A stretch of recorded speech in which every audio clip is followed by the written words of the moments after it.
Nicolas Pepe et Lyon, c'est l'histoire d'un rendez-vous manqué, alors que le club rhodanien faisait le forcing pour le recruter en fin de mercato estival, l'Ivoirien a préféré rester au LOSC.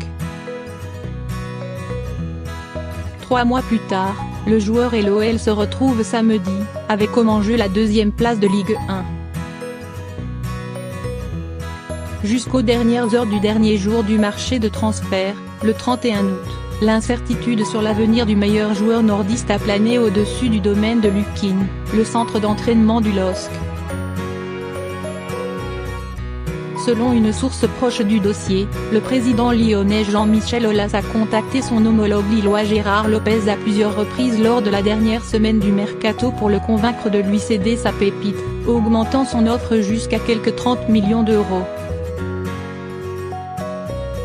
Point percutant, rapide, décisif. Il nous intéressait comme tous les bons joueurs peuvent nous intéresser. C'est un joueur très percutant, rapide, capable de répéter les efforts, qui est décisif, capable de marquer, de faire marquer. C'est la raison pour laquelle on souhaitait l'engager, a expliqué Bruno Genesio, l'entraîneur des Gones. Mais l'international ivoirien est resté inflexible et n'a pas souhaité quitter les Dogs avec qui il comptait bien poursuivre sa progression. Il a préféré à Lille pour des raisons personnelles. Il estimait avoir plus de chances d'être titulaire à Lille que chez nous, d'après ses dires. Je respecte son choix. Je l'ai eu au téléphone. Il n'y a aucun problème, a souligné Genesio. Pepe, qui avait grandement contribué au maintien arraché in extremis par les Dogs la saison passée en inscrivant 13 buts et en délivrant 6 passes décisives, avait en fait décidé de rester dans le Nord dès le mois de juin. Si un joueur ne souhaite pas partir, c'est compliqué de le vendre.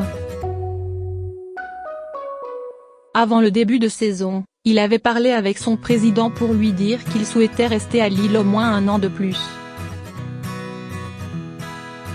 Si un joueur ne souhaite pas partir, c'est compliqué de le vendre, surtout si c'est l'un des meilleurs joueurs de l'effectif, a avancé à l'AFP une source proche du LOSC. Pas perturbé par les rumeurs qui l'entouraient, l'ailier droit a réalisé un excellent début de saison. Avec 8 buts et 5 passes décisives, il est le fer de lance de la Bip Bip, trio infernal qu'il compose avec Jonathan Bameba, 7 buts, une passe décisive, et Jonathan Ikoné, 1 but, une passe décisive. Il confirme tout le bien que l'on pense de lui. Il fait un début de saison assez tonitruant, estime d'ailleurs Genesio.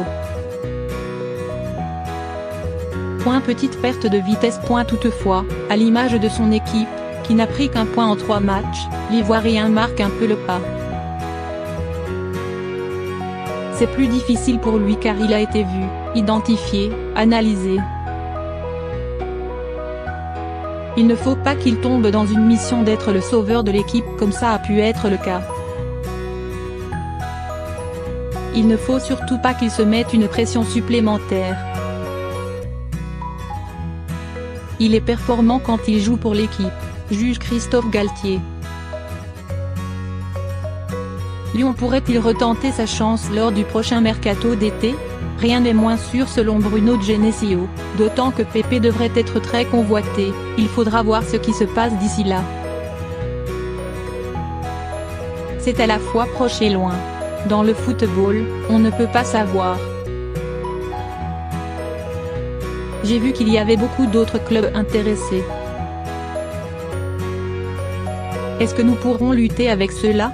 C'est trop dur pour le dire. Point.